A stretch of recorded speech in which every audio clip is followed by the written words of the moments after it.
In a quiet garage, Charlie works on restoring an old plane, a birthday gift from his wife, Sarah.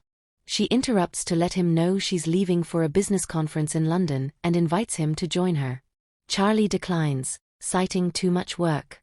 Later, Charlie arrives at CIA headquarters and makes his way through the security checkpoints, ironically, systems he helped design. He heads to the decryption and analysis department, where he receives a coded message from a long-time anonymous informant. As always, they have sensitive intel to sell, but this time they warn the documents could threaten the CIA itself. Charlie tries to guess their location, Istanbul, but the sender, known only as Aquiline, dismisses him. Charlie begins analyzing the documents but finds them unusually complex, even for him. After lunch, he receives a call from Sarah letting him know she's arrived in London. Charlie already knew, he's been tracking her, but the call is brief. Unable to crack the code, he brings the files to a restricted area with more powerful systems. Hours later, he finally decrypts the documents and is stunned by their contents. Classified government files revealing a drone strike disguised as a suicide bombing, resulting in 150 deaths, including French Special Forces and Danish Marines. The operation was orchestrated by none other than Chief Moore, Charlie's boss.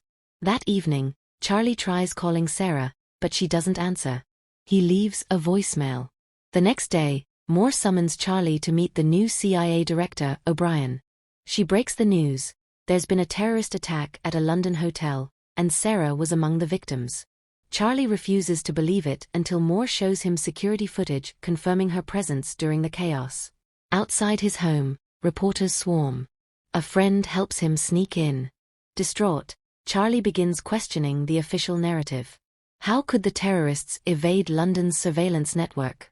Moore assures him an investigation is underway, but Supervisor Caleb sends him home.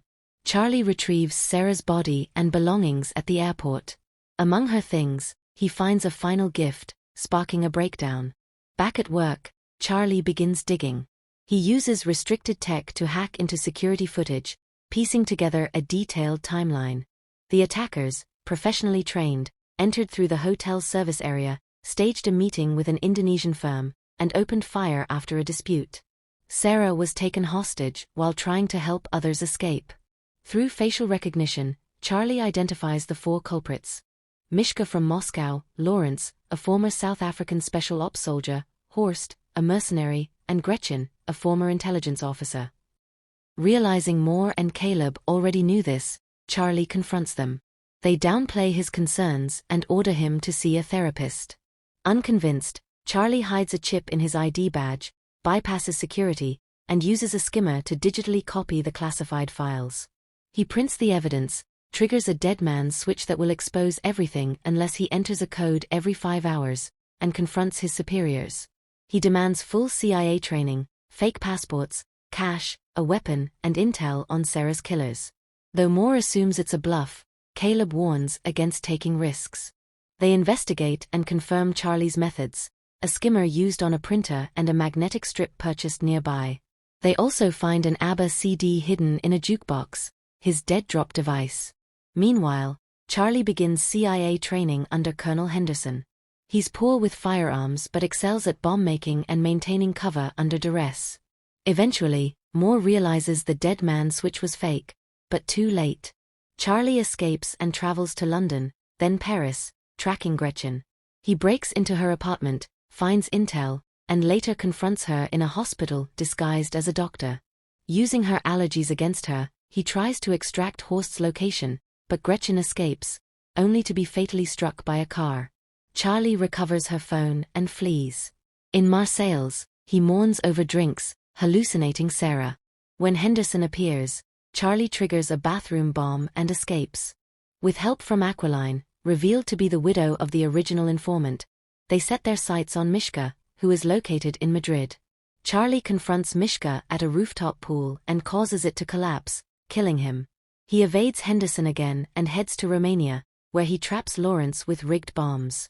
After extracting Horst's location in Russian waters, Charlie detonates the bombs and flees. He then traces Horst's yacht, boards it, and confronts him face to face. Though unable to pull the trigger, Charlie reveals he's hacked the yacht's navigation system, steering it into Finnish territory. Interpol and the Finnish Navy arrive to arrest Horst and his crew. Back at CIA headquarters, Director O'Brien announces the arrest of rogue agents exploiting agency resources. Henderson congratulates Charlie. After visiting Sarah's grave, Charlie finally flies the plane she gave him.